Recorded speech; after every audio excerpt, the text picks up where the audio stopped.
De volta com o nosso programa BH Todo Dia, a revista, o DNA de Belo Horizonte para o mundo. E olha que interessante, ontem nós fizemos um programa sobre automobilismo, Foi o início, na verdade, da nossa série sobre essa questão de mobilidade urbana. Falamos do automóvel. Esse programa já está no YouTube, disponível para você. O programa de hoje, que nós estamos falando sobre educação financeira, vai ficar disponível até o final do dia para você no YouTube. Então, é muito interessante que você pode recomendar para as pessoas, você pode escolher o bloco e assistir somente aquele bloco, você pode divulgar para a gente pode interagir. Então, se você perdeu, você tem a possibilidade depois no YouTube de acompanhar, tá bom? Muito bacana mesmo. E voltamos então ao nosso tema. No último bloco, a gente tinha acabado de conversar diretamente de São Paulo com Roberto Simões, que é diretor de atacado e tesouraria do BMG, o Banco Nosso de Minas Gerais. E eu perguntei para ele sobre a perspectiva para 2022. De certa forma não há muita mudança, mas há uma questão positiva, eu gosto de sempre pensar assim, de talvez a diminuição da nossa inflação. E aí eu queria conversar contigo, Feliciano.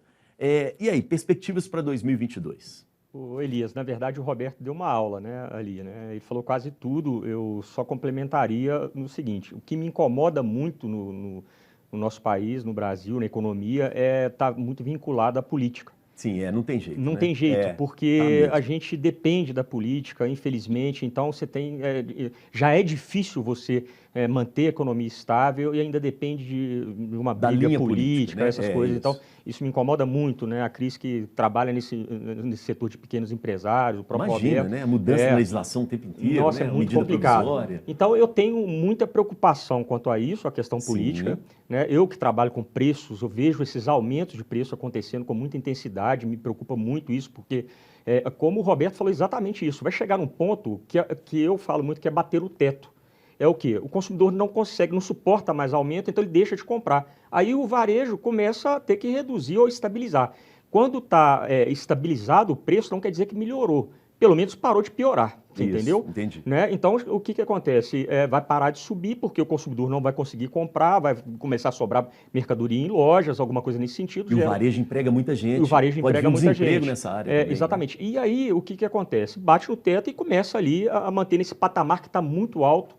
O preço hoje, o consumo está muito demais, alto, gente? e fora da realidade da população brasileira. Então, esse é o grande desafio da economia. É voltar com que a população tenha renda, condições de sobreviver nesse momento. Isso. Entendeu? Que isso é um desafio, na minha opinião.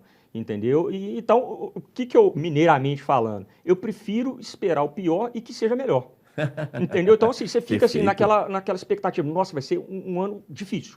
Então não é para gastar. Não é para gastar, entendeu? Com muito planejamento, embora a gente viu que planejamento também tem falhas em virtude de Covid, que ninguém esperava, mas é necessário planejamento, Mas assim, a gente tem que ter a sabedoria de que pode ser pior, mas a gente tem que ter preparado para esse pior e tomara que não seja. Porque às vezes, se a população reagir bem, consumindo com adequação, pesquisando preços, vendo as melhores ofertas, sem dúvida nenhuma a gente tende a ter um ano melhor, porque você já está preparado para isso.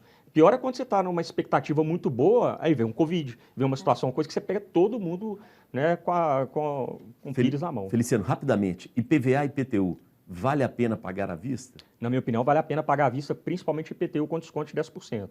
Embora os juros vão aumentar, mas como não temos educação financeira, a grande maioria da população, se você tem o dinheiro disponível, vale a pena pagar à vista que você ganha um grande desconto. Se você é uma pessoa que tem educação financeira, você aplica o dinheiro lá com o Roberto, por exemplo, lá no BMG, você ganha, você controla, e não tem problema. Mas a gente sabe que a maioria da população não tem. Agora, o IPVA a gente tem que analisar, porque é difícil para a pessoa pagar o IPTU e o IPVA à vista. Porque nesse momento que a gente está vivendo, é um momento que está com pouco recurso no mercado. Então, na minha opinião, é o seguinte, paga o IPTU à vista, se tiver a disponibilidade, vale mais a pena, e o IPVA você... E vamos aguardar, porque não tem nem o preço ainda, é para março ainda, pode ter uma negociação com a Assembleia, a política de novo. E outra coisa, a notícia do IPVA não é tão ruim, porque parece que manteve o preço, Manteve. Então, isso aí já é um alento. Talvez tenha uns 6% de desconto, alguma coisa assim. E eu costumo dizer o seguinte, Roberto, eles querem o nosso dinheiro, obviamente. É o dinheiro dos impostos, então vamos fazer eles, Vamos apertar também vamos dificultar, vamos valorizar o nosso dinheiro, Entendeu? Exatamente. É uma brincadeira, mas é claro que... Mas ótimo isso que você está falando. Se você puder... O cidadão tem autonomia, ele pode sim. É o que eu falo sempre, o consumidor que manda no produto na loja. Perfeito. Você é dono da loja, virtualmente, você coloca o preço que você quer. Se ele não vender para um consumidor que foi lá, esse preço não existe. Você vai ter que abaixar o preço para vender. Mesma coisa o contribuinte, não é? É o próprio exemplo que você estava falando, combustíveis. Vai aumentar. Mas o que aconteceu em Belo Horizonte especificamente? A gente estava tendo queda de preço, quedas pequenas. Porque quando a gente fala queda hoje, o consumidor fala que acha que vai voltar antes da pandemia. Não vai, já era aquele tempo. Então a gente tem que voltar na realidade atual. Então o que acontece? Vai ter aumento, mas só que vai bater o quê? A cidade está vazia, muita gente viajando de férias, o dono do posto precisa de vender, aí começa a concorrência. Aí nossa Alguma parte promoção, é estimular a concorrência, exatamente, pela informação. Então isso aqui é bacana. Legal. Entendeu? Cris, vamos entrar. 2022 pensando muito no empresário pequeno e até nas MEIs, né? Microempresa individual. Vamos lá. Pois é, é um ano que é, como o Feliciano falou, né? Se espera o pior mesmo, justamente por essa incerteza. Então, eu sou muito desse pensamento também de se preparar para o pior, porque se vir algo melhor, com certeza você está no lucro, né? Isso. E o pequeno empresário, ele com certeza foi muito afetado. Eu até estava conversando com o Feliciano antes da gente iniciar sobre isso, né? O aumento do insumo. E muitas vezes, justamente por esse poder aquisitivo da população não acompanhar o aumento do insumo, fica inviável do pequeno produtor, né, do pequeno empresário, repassar de forma integral esse preço. Explica o insumo, o que é pra gente?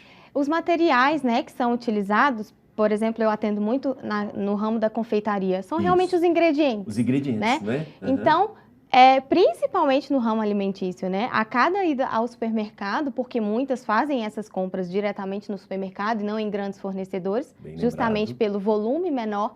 Então, a cada ida para repor o estoque, o preço era diferente. Mais caro, né? Café, então. Exatamente. Farinha de trigo, bem Óleo. Óleo. Tudo, né? Óleo aumentou básico. 70% em um ano. Então, os insumos vão continuar apertando os preços. Né? E isso, por não conseguir repassar, né, o que a gente chama de margem de contribuição, que é exatamente essa diferença entre o que a pessoa fatura, né, o valor de venda, e o que ela gastou para produzir aquilo, o que ela gastou para vender, que muitas vezes a gente esquece também. Para o pequeno produtor, isso é muito expressivo, né? Então, à medida que os preços vão subindo, esse custo de produção vai se elevando, a margem vai ficando muito pequena. E aí ele precisa vender um volume maior, mas o pequeno empresário muitas vezes não tem mãos suficiente, né? Não tem estrutura para atender uma demanda maior. E, em contramão, a gente também tem as pessoas consumindo menos, porque esse poder aquisitivo diminui. Então, é um ano realmente de segurar ao máximo mesmo, de se planejar e de buscar, sim, repassar esses preços. Eu falo que quando o empresário é pequeno, ele não pode depender tanto do volume de vendas, principalmente quando a gente fala de trabalho artesanal, né? No caso de uma confeitaria que depende inteiramente do trabalho braçal mesmo dela, né? Da mão de obra dela. Então, ela precisa repassar esses preços, mas é como o Feliciano falou, o preço quem dita é o mercado. Eu até tenho um curso de precificação em que eu vou um pouco na contramão do que a maioria diz, né? De não copiar o concorrente. A questão não é copiar o concorrente, mas saber o que o mercado oferece para o consumidor é fundamental, porque se eu colocar o meu preço muito acima do que tem no mercado, dificilmente o meu produto vai sair da prateleira. A não ser que eu tenha um diferencial. A não ser que o meu valor de marca, o meu diferencial seja realmente algo que o consumidor abrace, né? A gente fala em várias marcas que vendem a experiência. E aí o consumidor realmente não vai olhar na prateleira e escolher o preço. Mas para quem está começando agora, precisa de um tempo para sua marca se fixar. Para você consolidar. Por exemplo, na área de doce, né? Da concorrência é muito grande, difícil. Então, realmente buscar esse equilíbrio, né? Entre aumentar o preço, mas, infelizmente, se estreitar a margem, e isso vai depender também de um planejamento melhor, de realmente olhar. E às vezes a gente fala planejamento financeiro, né? E quem é pequeno se assusta, acha que são vários indicadores. É claro que a gente chega nesse patamar, né? Mas para quem é pequeno, anotar as entradas, as saídas, os pagamentos, os recebimentos, olhar para esses números e entender com o que está sendo gasto o dinheiro, se tem como reduzir custos, se tem algo que ainda não é tão essencial e que você pode reduzir, e até novos investimentos, né? É um momento em que uma expansão de uma empresa pequena é difícil e você tem que repensar, porque todo investimento gera um risco, né? Então, é um ano muito complicado, mas eu acredito que há esperança. Ô Cris, olha só, tanto o Roberto quanto o Feliciano falaram da questão política, né? que não tem jeito, né? Não adianta a gente chorar muito, a nossa economia está ligada à questão política, né? Tivemos até um período assim de mudanças políticas, mas a parte econômica foi preservada, algo que a gente não está vendo agora nesse momento. Eu queria saber desse momento mesmo, assim. E aí, como é que fica, por exemplo, nós temos aí uma indefinição da questão das dívidas, né, dos pequenos empresários no Brasil. Como é que você orienta, né, as pessoas? Exatamente, né? Isso que o Feliciano falou é muito visível, né, no Brasil. Qualquer mudança política afeta diretamente os negócios. Então, justamente por existir essa briga aí de dois vetores muito fortes, a gente precisa ter muito cuidado nessas questões. E, inclusive, isso, né, os reparcelamentos, né, essas negociações de dívida. No final do ano estava dívida. combinado uma coisa, vem depois uma medida provisória, agora volta atrás. Como é que faz, Exatamente. Então, assim, até por isso mesmo que eu foco muito no microempresário, na pequena empresa, porque é tão complexo o sistema brasileiro em tudo que acontece, né? Porque uma decisão nunca é uma decisão final. Então, é difícil chegar a essa informação. E muitas vezes as pessoas se perdem. E, assim, falando até pelo MEI, muitas vezes, por desconhecimento, por achar que eu não vendi nesse mês, eu não tenho que pagar o DAS, essa dívida existe. Boa! Você falou uma coisa importante. Mesmo sem vender, você tem que pagar. Exatamente. E se você vende mais, você paga mais também. Não quer dizer que você vai pagar o mesmo do mês passado. No MEI, né, esse imposto ele é fixo, é uma taxa fixa, tá. Mas em outras empresas, né, já do Simples Nacional ou lucro presumido, esse imposto vai variar de acordo com o seu faturamento, né, uma porcentagem ali aplicada nesse faturamento. Mas para o MEI, exatamente por existir essa cultura de que vai aumentar de acordo com o faturamento, há essa esperança, né, essa cultura de acreditar que se eu não vendi, se eu estou com o meu CNPJ parado, eu não preciso pagar. E muitas pessoas entram em dívidas muito grandes por desacreditar que precisa, né? E por mais que a gente veja que o MEI veio para facilitar, ele é um meio que veio para acessibilizar, a informação muitas vezes não chega, né? Você acredita, né? É difícil, né, bola de cristal, mas não sei. Você acredita que as dívidas das pequenas empresas vão ser renegociadas ou que o governo vai manter isso ou vai voltar atrás? O que você está sentindo? Eu acredito que sim. Não é? A pressão é grande, não é? Exatamente. A pressão e o que a gente falou, né? Muitos que tinham espaço físico, ficaram um ano parado, às vezes mais. Então, já entraram em dívida. O que a gente estava falando, né? A educação financeira vem muito para falar da reserva de emergência, né? De ter um capital de giro, mas ninguém tem capital de giro ou reserva de emergência para um ano sem atividade. Perfeito. Então, realmente, as empresas que sobreviveram, principalmente as pequenas, com certeza elas pelo menos se iniciaram em dívidas. Então, é uma pressão muito grande de manter a sobrevivência dessas empresas, né? Então, tem que perdoar essas dívidas, tem que continuar a negociação. Tem que fazer essa renegociação. Não quer dizer que não vai pagar, né? Que tudo, né, precisa ser planejado também, né? Tudo tem um porquê, além do que a gente consegue perceber aqui como consumidor, como pequeno empresário, mas eu acredito que vai ser perdoado assim. Tá bom, ótimo. Vamos aproveitar. Roberto, vamos entrar um pouco no assunto. Eu queria... eu tenho uma curiosidade, a partir do que a gente conversou aqui com a Cris, com o Feliciano, que muitas pessoas, né, perderam seus empregos, né, e começaram a ter que trabalhar por conta própria. Vocês no BMG, vocês notaram isso, uma mudança do perfil do cliente de vocês? E se notaram, vocês fizeram algo com relação a isso, hein, Roberto? Bem, dentro desse contexto, desse cenário de crise aí dos últimos 1 ano e meio, 2 anos, enfim, a gente percebe essa deterioração econômica impactando, enfim, emprego principalmente, né? A gente bateu níveis de 14, está com 12 hoje de desemprego, e com uma perspectiva negativa com relação à retomada, né, da economia que pusesse uma recomposição do emprego, etc. Então, muitos empregados formais acabaram desenvolvendo aí ou buscando outras alternativas, né? Dentro do banco, o Banco BMG está num momento interessante de reposicionamento, né? Desde 2018, o banco vem investindo na construção de um banco completo. Quando a gente olha o passado, o Banco BMG era um banco muito voltado para empréstimo consignado, né, com foco em aposentados, e desde um passado recente o banco investiu muito na construção de um banco completo, aproveitando todo o potencial da digitalização e da tecnologia para chegar na ponta, para chegar nos clientes sem necessitar montar uma rede de agências gigantesca, então um investimento físico gigantesco em agências. Então, capitaneado por tecnologia, mais e mais o banco está fazendo esse processo de expansão. E nisso a gente hoje, enfim, saiu de poucas centenas de milhares de contas para milhões de clientes dentro do portfólio. E dentro desse portfólio de clientes, e quando a gente fala de varejo, daí pega um pouco dessa interface que você estava colocando de pessoas que estavam na economia formal e agora estão derivando para outras atividades. Né? Exato. A gente vê muitas pessoas tomando a iniciativa de empreender e etc. E mesmo pessoas de uma faixa de renda de um nível não tão alto, né, mas mais intermediário, Isso, mais baixo, médio, né? mais uma classe C, enfim. Então, de fato, o que os bancos precisam? Como que a gente vai dar suporte para esse tipo de clientes? E aí, que é difícil, porque quando a gente olha a questão do risco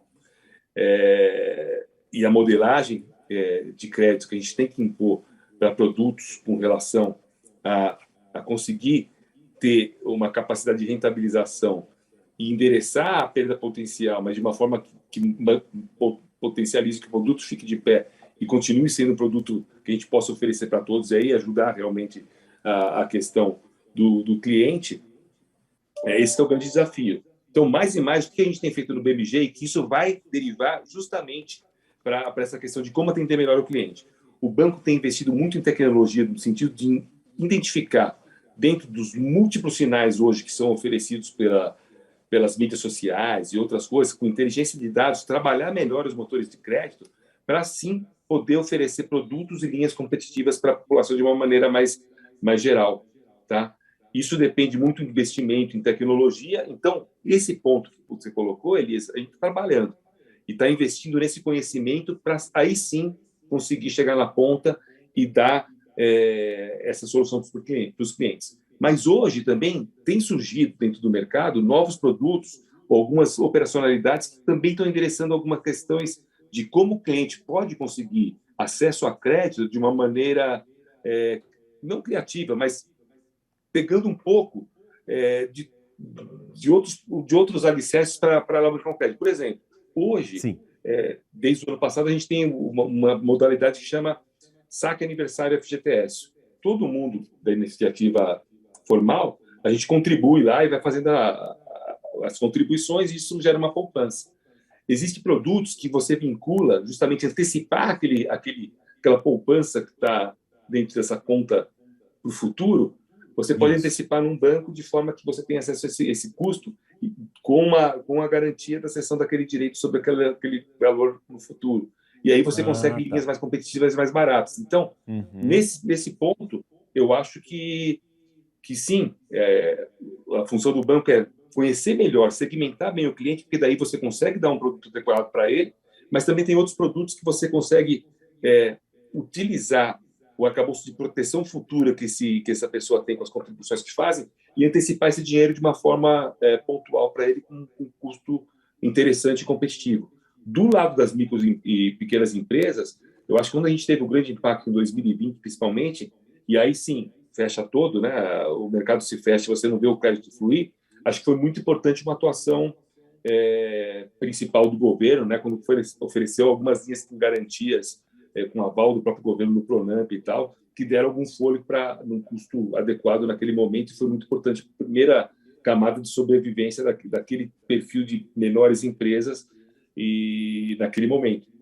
Eu acho que isso está tendo uma continuidade, não nas mesmas condições, porque não dá para você manter tanto subsídio por tanto tempo, mas eu acho que, de alguma forma ou de outra, ou seja, com alguma ajuda mais governamental, e os bancos também utilizando, não estou falando de criatividade, mas pegando a tecnologia para trabalhar em função de precificar melhor o risco, trazer alguns produtos diferenciados para o cliente. Então, essa o caminho que nós aqui no BMG estamos fazendo, trabalhando muito inteligência, produto, investimento, para trazer esses produtos para diversas segmentações de perfil de risco e de renda. Ok. Ótimo, Roberto. Deixa eu aproveitar aqui. Tem o nosso telespectadores, né, internautas, vão participando. Renato Fonseca diz, importante valorizar o comércio local nesse momento. não é, Feliciano? Muito importante. Então, comprar no pequeno, né? No pequeno é bom, não é? Sem dúvida, isso é importantíssimo, inclusive o pequeno do bairro, né? Você ajudar o pequeno... Não, negociar ajudar, também, negociar, né? Na verdade, não é nem ajudar, porque é que você dê preferência, né? Desde que, obviamente, ele tem que ter um preço competitivo, aí vai dar Cris também, né, Cris? Você auxiliá-los lá a ter um bom planejamento. Eu ia até comentar uma questão que a Cris falou aqui, que isso me assustava muito, é quando você chegava, por exemplo, no varejo, perguntava, pô, como é que você colocou o preço nessa camisa? Ah, meu vizinho tem esse preço. Então, assim, você não sabe de onde que saiu o preço, porque as pessoas não sabem de onde que vem o... Tem que levar... Tem que fazer um custo, tem que fazer conta, um custo, né? exatamente. Tem uma técnica para isso. Tem muito cuidado com isso. E nesse momento que a gente está vivendo de retomada, a gente tem que ter mais atenção ainda aos custos fixos da empresa para você poder fazer um planejamento. É igual a gente está falando. Você vai dar preferência à pessoa do seu bairro desde que ela tenha um preço acessível. Porque o que acontece? Se não tiver, você vai no grande supermercado. Não vai, é isso mesmo. É porque é questão de sobrevivência. Então, ele tem que ter um preço pelo menos igual. E aí sim deve dar preferência sim, ao bairro, até para movimentar essa economia local, né? Sim. É isso mesmo, né? Exatamente.